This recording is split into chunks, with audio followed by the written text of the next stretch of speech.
যায়েদ ইবনে Hisham রাদিয়াল্লাহু তাআলা বর্ণনা করেন মান নবী সাল্লাল্লাহু তাআলা আলাইহি ওয়াসাল্লাম যায়েদ ইবনে হিশাম বলে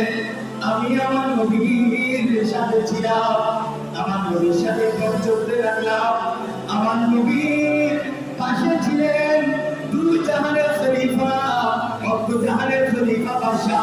দ্বিতীয় খলিফা ওমর ইবনে খাত্তাব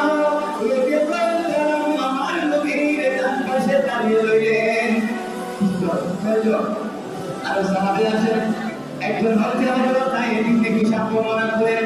আমি দেখলাম আমার রাসূলুল্লাহ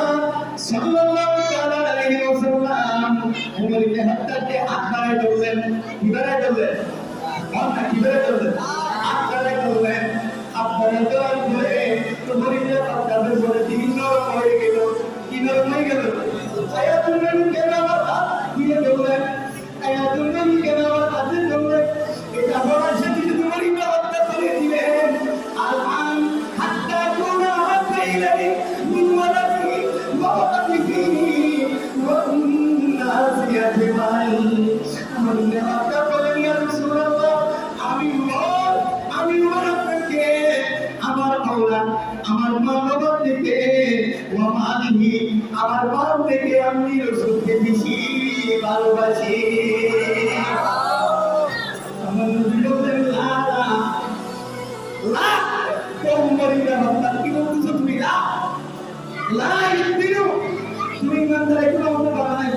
তুমি এখন ইমানদার হবে কারণে দেখেন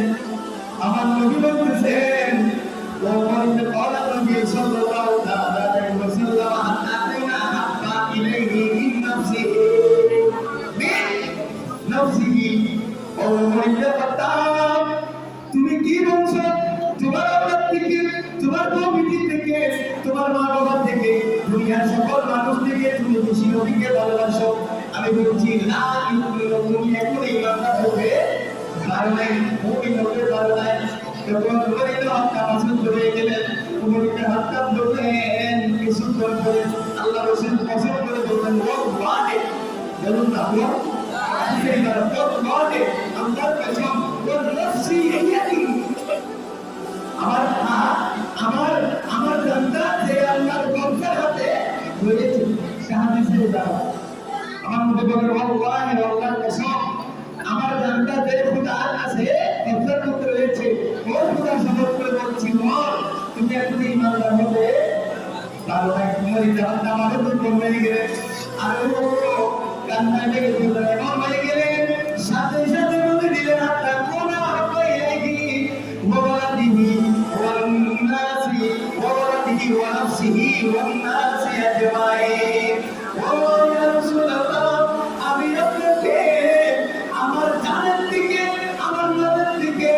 আমার ছেলের থেকে আমার মা বাবার থেকে বেশি ভালোবাসি আমার রাসূল বললেন ওমর তুমি নামাজের কথা কেন বলো নাই সারা আসমান নামাজের কথা নামাজ আছে এখন এটা পরে আসলে করতেছি নবী রাশিদা কেমন নামাজ পড়ে নবী রাশিদা কেমন নামাজ পড়ে হ্যাঁ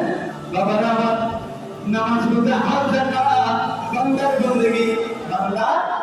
বান্দার বন্দেগী কবুলে কবুল হবে তার ভিতরে হুকমে মুস্তাফা ঈমান দৌলত আছে ইমানের দৌলত আছে বান্দার বন্দেগী কবুল হবে নবী ইমানের দৌলত আছে এরা ঠিল্লে বাইতে খাওয়াতে গেলে ইমের যত পানি ডালিবে কোন কি আর যত পানি হয়ে যাবে ফোর বাড়ি নিতে